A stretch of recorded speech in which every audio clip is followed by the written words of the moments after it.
Hey galera, meu nome é Jason Santos, eu sou ilustrador quadrinista e esse é o 13º vídeo lendo sinopses de mangás enviados por vocês para mim.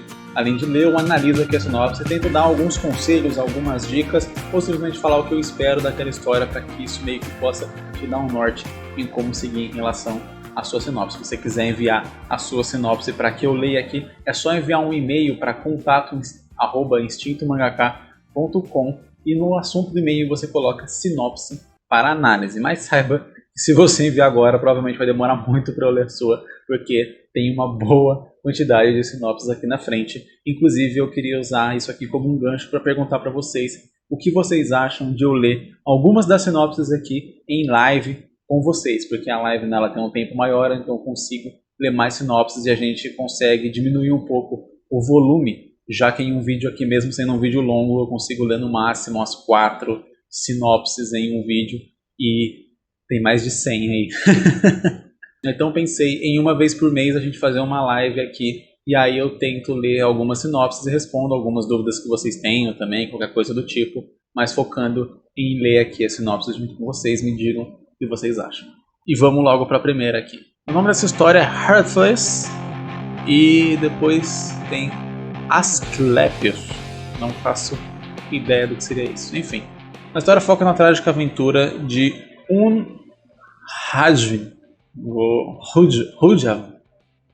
Javan, enfim, não sei, não faço ideia como que lê esse nome. Enfim, o curandeiro e os personagens dela. Em busca da cura da desconhecida doença de sua irmã, Lebi, ao mesmo tempo que os caminhos se entrelaçam e se separam os personagens cujos objetivos de ambos tendem a entrar em conflitos ou em harmonia por certo período até o final. A história se passa num fantasioso mundo com aventuras, guerras, reinos e monstros de maneira mais trágica que eu poderia prover. Da maneira mais trágica que eu poderia prover. Então ela é uma história meio que pode ser considerada de Dark Fantasy, né?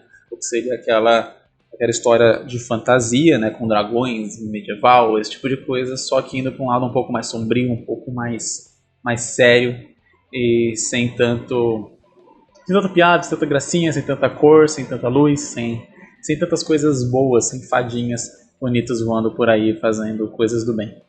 Enfim, é um tipo de história bem interessante. Você pega o The Witcher, por exemplo, é um exemplo de Dark Fantasy, a série Dark Souls, o próprio Game of Thrones talvez seria um pouco Dark Fantasy, que ele tem menos Dark, ele tem menos Fantasy e mais Dark, né? Enfim. O autor ele enviou várias sinopses aqui dos capítulos, de outras sub-ideias, porque ele contou que seria uma história maior dividida em algumas subtramas e coisas do tipo, mas até para ser justo com todo mundo aqui, eu vou ficar só nessa sinopse básica mesmo, nesse resumão da história, para como eu disse, ser justo, né? Todo mundo manda uma sinopse e uma história, lê uma por pessoa.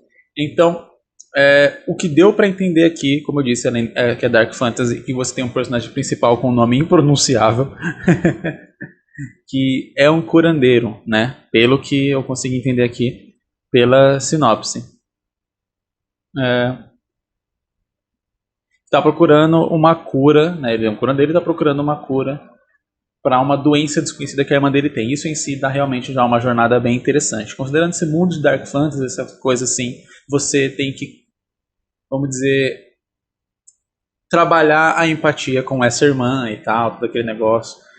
Como é um mundo de Dark Fantasy, então eu não espero ter aquela irmã sempre boazinha, sempre prestativa, aquela pessoa iluminada no meio de um mundo horrível. Então ela pode ter ali, talvez, por mais que ela tenha que ser boa, ela tem que ser alguém que a gente se importe, né, para poder comprar a briga do protagonista, porque salvar uma irmã é uma luta já que a gente compra logo de cara, mas se essa irmã ela parecer algum personagem que não merece ser salvo, então a gente acaba não comprando tanto essa briga assim de ir salvar ela.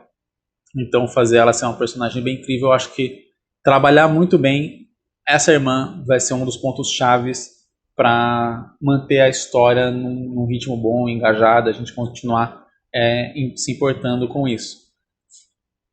O quão difícil é achar essa cura e se ela é possível mesmo, é uma coisa que pode alongar muito a história. Você já disse que é uma história que talvez seja longa, tem uma quest principal e várias outras secundárias, digamos assim, histórias secundárias que se passam no mesmo universo.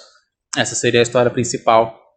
Eu acho que para não alongar muito, você consegue fazer ela em uma minissérie com alguns capítulos e tal, até para você dar a importância que essa história principal teria, assim, né? Depois você poder abrir em outras sub-histórias com personagens que aparecem ali, que são citados, mencionados e tal.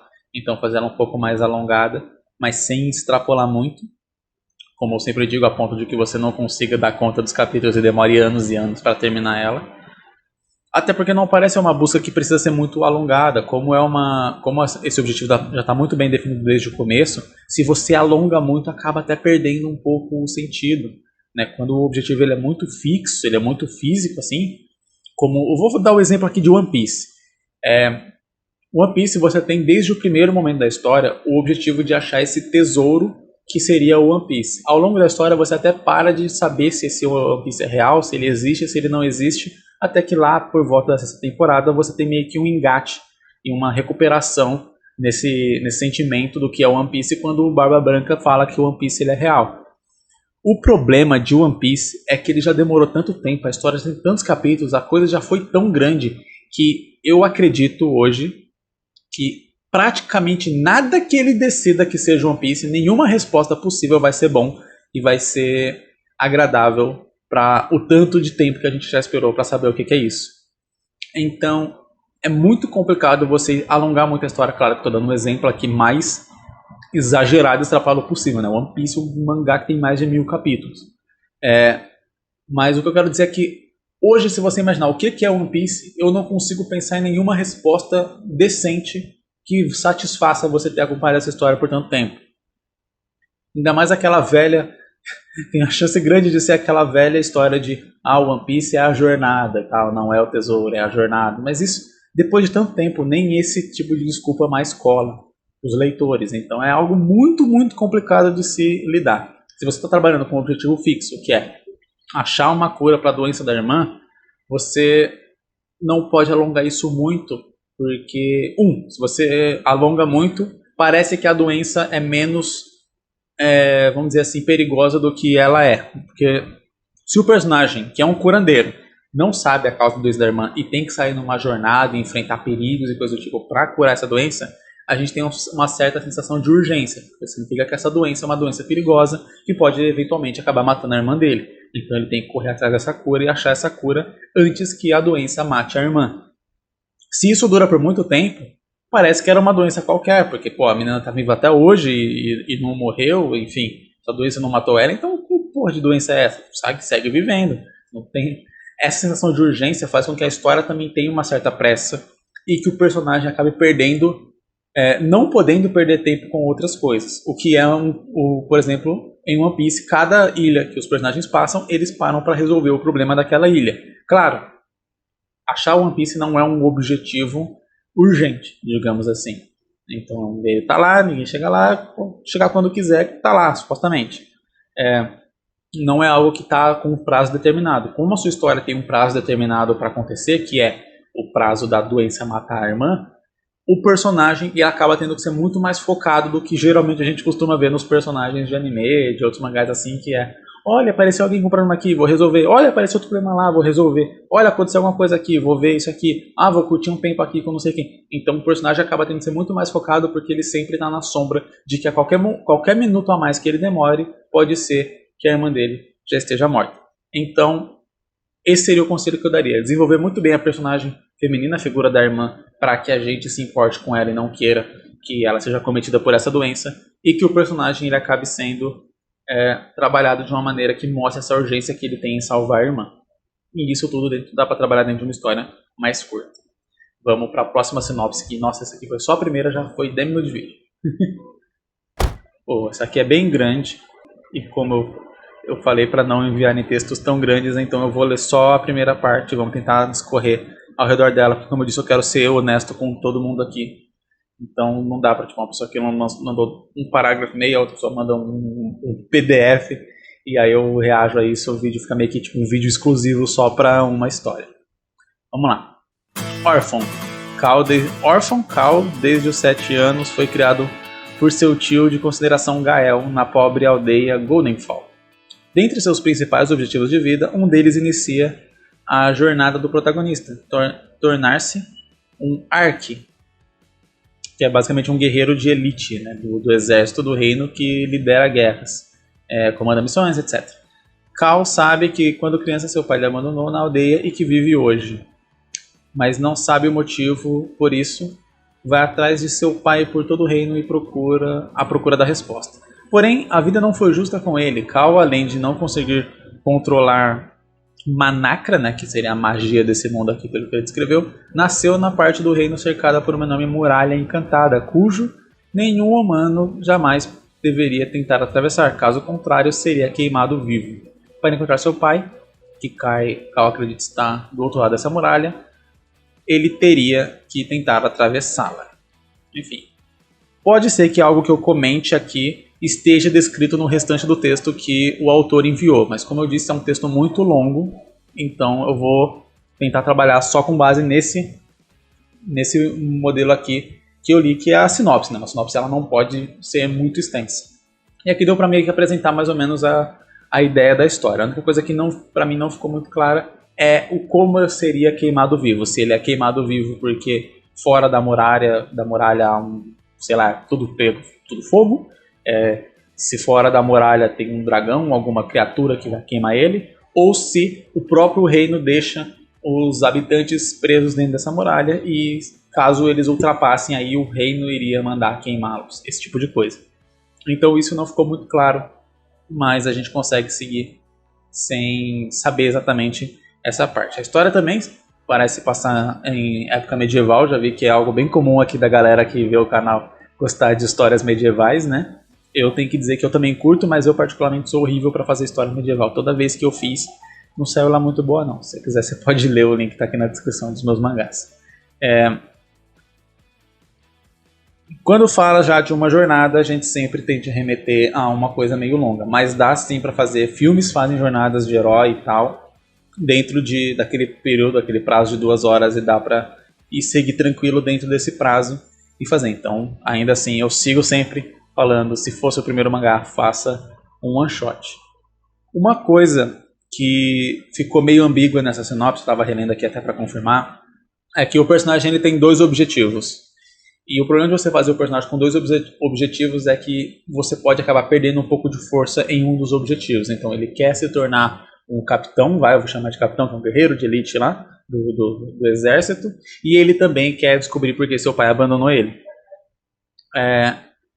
São 2 objetivos que pra mim parecem seguir caminhos diferentes. Então vamos supor que pra ele ser um capitão, ser um negócio de elite, um guerreiro de elite, ele teria que entrar no exército, se alistar, cumprir todos os negócios, subir na patente até chegar a ser um guerreiro. Pra ele achar o pai dele, ele tem que atravessar a muralha e sair da área do reino, sair da zona do reino, ou seja, não tem nada a ver com a parte de se tornar um capitão. Então esses 2 objetivos dele ficam conflitando um com o outro. O que eu acho que para uma história, principalmente se for fazer uma história curta, fica mais complicado. Como eu disse, um objetivo acaba tendendo a perder força. Porque ele vai seguir por exemplo, se ele vai seguir para procurar a resposta do pai dele, você acaba esquecendo que ele queria um dia ser guerreiro, ser capitão. Uma coisa que dá pra gente usar como exemplo é Naruto. Naruto começou com um objetivo claro, que era o Naruto tem o sonho de se tornar um Hokage. E ao longo da trama ele vai mudando para o Naruto tem o sonho de fazer o Sasuke ser bonzinho de novo. E aí você praticamente, o Naruto Shippuden inteiro, você esquece que o Naruto queria ser Hokage. Então, quando chega no final e ele vira Hokage, meio que a história perdeu um sentido, perdeu o sonho, você perdeu a sensação de realização de Naruto finalmente virou Hokage. Porque a maior parte da história você acompanhou, ele não estava mais tentando ser Hokage, ou falando sobre isso, ele estava simplesmente tentando trazer o Sasuke de volta. Esse virou o objetivo principal do personagem. Então ele tinha 2 objetivos conflitantes e, obviamente, um deles perdeu força porque ele estava seguindo muito mais em direção ao outro objetivo. E não dá pra tentar manter a mesma força nos 2 porque ele não pode seguir um pouco aqui, seguir um pouco lá, seguir um pouco aqui, seguir um pouco lá, senão o personagem vai parecer inconstante. E se o personagem parece inconstante, a gente acaba tendendo a não se interessar muito por ele ou não acreditar muito nos objetivos dele. É que nem uma pessoa que quer fazer alguma coisa, mas ela faz várias outras coisas que não tem nada a ver com aquilo. Você tende a pensar, essa pessoa nem quer aquilo tanto assim. Então, você não quer que isso seja no seu personagem, porque é ele que move a história, é essa motivação que faz o leitor continuar interessado naquela história. Então, o que eu aconselharia seria, ou você juntar esses 2 objetivos em uma forma única, ou você desistir de algum deles. Ou você deixa quieto de ele ser guerreiro de elite e faz só essa jornada atrás do pai, ou você junta esses 2. Por exemplo, ele sabe que o pai dele abandonou ele tem essa curiosidade. Não é um desejo de ir buscar a verdade, mas tem uma curiosidade sobre o motivo e etc. Quando ele tenta, né, ele entra pro exército e tudo mais, ele acaba descobrindo mais sobre o pai dele, vamos supor que o pai dele seja um membro do exército e coisa do tipo, ele acaba descobrindo mais e através disso ele vai fazendo as investigações. Então ele está seguindo o rumo dele para se tornar um guerreiro de elite, subir na hierarquia do exército, etc. E conforme ele vai fazendo isso, ele vai também investigando sobre o pai dele, porque o pai dele está diretamente relacionado com o exército. Então toda a história ela se passa dentro de um único bloco. Assim, ela segue um caminho principal central, mesmo que você tenha side quests, submissões, outras coisas que vão ter ao longo da história, mas o objetivo principal do personagem, ele segue numa linha reta. E isso é muito importante para você conseguir se importar com o personagem e comprar a briga dele, como eu sempre vivo falando aqui. Como eu disse, pode ser que no restante do texto que o autor enviou aí, se você está vendo esse vídeo que você enviou, você esteja narrando coisas que até de repente são o que eu já falei aqui. Mas, como eu disse, eu vou ficar só nessa partezinha aqui para ser honesto e fazer todo mundo por igual. Então vamos para a próxima. Hey, desculpa interromper seu vídeo, mas eu prometo que vai ser rápido e você vai gostar do motivo pelo qual eu estou interrompendo você. Acontece que eu estou lançando um curso grátis de esboço. Então não é aquele negócio que você vai ver no final, eu vou tentar te vender um curso e coisa do tipo. Não, é um curso grátis, ele é grátis. Você vai acessar o link aqui na descrição, vai digitar o seu e-mail lá e no seu e-mail você vai receber o endereço, né, o link para acessar as 5 aulas desse curso de esboço. Né? O vídeo onde eu ensino a desenhar esboço é um dos vídeos mais vistos aqui do meu canal, só que a qualidade dele é horrível, porque eu não tinha essa câmerazinha bonita que você está vendo aqui agora, eu também não desenhava tão bem assim no computador ainda para conseguir explicar e passar minhas ideias, mas agora a coisa é diferente. E ao invés de simplesmente refazer aquele vídeo e trazer aqui no YouTube, eu resolvi fazer muito mais, que é realmente abordar todo o conceito por trás de um esboço e entregar isso para vocês de graça. Então o link está aqui na descrição. Vê aí, inscreve seu e-mail e você vai receber lá. Confere se ele não caiu na caixa de spam, né? Porque às vezes pode acontecer isso. Aí qualquer coisa que caiu lá, você marca o Instinto Mangaka, que é o meu site, por onde você vai receber esse e-mail. Você marca ele como seguro para poder receber outras novidades e coisas que eu disponibilizo de graça para vocês. Link aqui na descrição, vai lá. Pode voltar pro vídeo.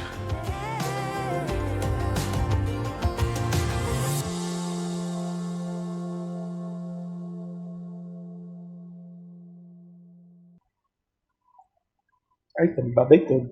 A próxima sinopse se chama Baile de Máscaras. Ícaro é um jovem de 20 anos bem-sucedido ao qual todos amam, mas ninguém o conhece de verdade. Aos seus 8 anos de idade, viu sua mãe ser morta pelo seu próprio pai, que fugiu deixando o menino desolado e sem nada. Foi aí que Ícaro idealizou sua vingança contra seu pai. Apesar de aos olhos de todos Ícaro parecer uma boa pessoa, ele na verdade era líder de um grupo criminoso que assaltava bancos, buscando ter condições suficientes para encontrar seu pai. Foi em um confronto com a polícia em um museu que Ícaro acabou sendo baleado e antes de morrer, Ícaro coloca a máscara do Anjo da Morte que estava em exposição e revive se tornando um mascarado.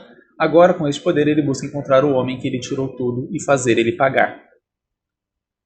Cara, eu gostei muito da ideia inicial do contexto do personagem e de como dá pra trabalhar ele sendo um vilão mesmo ele tendo um objetivo supostamente nobre. Vingança nunca é nobre, mas né, foi porque a mãe dele foi morta e tal, o cara é um assassino, então é aquele negócio do ladrão que rouba ladrão tem 100 anos de perdão. Então, acho muito interessante seguir isso. Eu não gosto muito da virada sobrenatural, que pra mim dava pra seguir a história nessa linha de ele ir se embrenhando no crime e tudo mais pra tentar descobrir sobre o pai dele e não conseguir, tipo, toda essa vida dupla dele, os problemas que isso pode gerar, esse tipo de coisa, acho que já dava uma história ótima. Mas dentro dessa questão do sobrenatural, da máscara e tudo mais, coisas do tipo, eu acho que tem duas coisas que podem ser feitas aí para não ficar uma quebra tão grande. Uma ou você já colocar um certo ocultismo, ele já tem interesse no oculto, assim, porque a história, né, parece passar no nosso mundo, o mundo real. Então você tem que colocar alguns elementos ocultistas e místicos na história para que quando ele pega essa máscara da morte não seja uma quebra completamente na expectativa do leitor. E também no próprio caminhar de como a história estava indo. Né? Outra coisa é que ele tem que saber o que essa máscara faz para ele decidir quando ele está morrendo colocar ela. Né? Tem que ter algum motivo para ele fazer isso. Então, se ele já for um estudioso de misticismo, de ocultismo, esse tipo de coisa, talvez faria mais sentido ele já estar atrás dessa máscara ou algo assim. Já tá fazendo o roubo para pegar ela e aí ele põe e consegue reviver. Ou acontece de ser acaso, sei lá, de na hora que ele morre, que ele toma o tiro, ele cai num stand lá pra exibição e a máscara cai no rosto dele, aí no que a máscara cai no rosto dele, aí ele revive. Então isso é um negócio tipo meio que aleatório que aconteceu assim.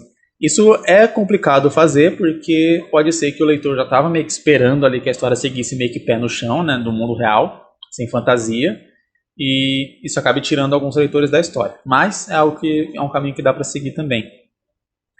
A partir daí, eu acho que perde um pouco todo o elemento que vem sendo construído na história de ser um personagem mais real e tal, que está procurando o pai através, vamos dizer, do submundo, de contatos, de diplomacia, esse tipo de coisa. E aí vai para um negócio mais místico mesmo. Aí o pai dele teria que estar sendo envolvido em alguma coisa relacionada a misticismo para que a história ainda continuasse condizente com o desafio, digamos assim. Porque para uma pessoa, mesmo envolvida em tramas políticas e submundo, né, ela é difícil encontrar outra pessoa, dependendo de quem essa pessoa é. Já para uma entidade que já vira tipo, algo sobrenatural, parece um objetivo mais vago, mais banal. Tipo, o cara reviveu dos mortos, ele é um ressuscitado, enfim, um mascarado, como tá falando ali. Isso já abre pano para tipo, todo um novo universo e ele só tá querendo achar uma pessoa para se vingar. Se o pai dele não estiver envolvido diretamente com algum caso assim ou algo desse tipo que torne esse objetivo, né, escale a dificuldade desse objetivo junto com a escala de poder do personagem, talvez o objetivo fique parecendo mais banal e aí a história pode perder um pouco de interesse. Então, o que eu consideraria nesse caso é controlar muito bem as conexões do pai dele com esse lance de misticismo. De repente, a mãe dele não foi morta num crime passional, né, sei lá, tipo, porque ela estava traindo ele ou porque ele bebeu, algo assim, mas talvez num ritual de misticismo, algo assim. Então já ter envolvendo esse tipo de coisa dentro da história desde o início, para que quando esse acontecimento venha a acontecer, ele seja um pouco mais natural e pareça o caminhar natural da trama e não uma quebra nela. E é isso, galera. Nesse vídeo aqui eu só consegui ler 3 sinopses, né? A maioria delas eram um pouco maior e tal, mas eu espero que algumas das coisas que eu falei aqui te ajudem na sua própria história, mesmo que não tenha sido uma das que eu li aqui. E caso você tenha mandado a sua sinopse, provavelmente ela vai estar aí em um dos próximos vídeos, porque eu vou ler todas. Mesmo tendo mais de 100 sinopses, mas todas serão lidas. Pode confiar. Me siga nas redes sociais aqui, caso você queira acompanhar um pouco mais do meu trabalho, ver o que eu ando rabiscando, os desenhos que eu faço, ver até alguns spoilers de alguns vídeos que vão sair aqui no canal, que de vez em quando eu posto lá nos stories. É isso, deixa seu like caso você gostou do vídeo e a gente se vê na próxima. Valeu, falou, é nóis!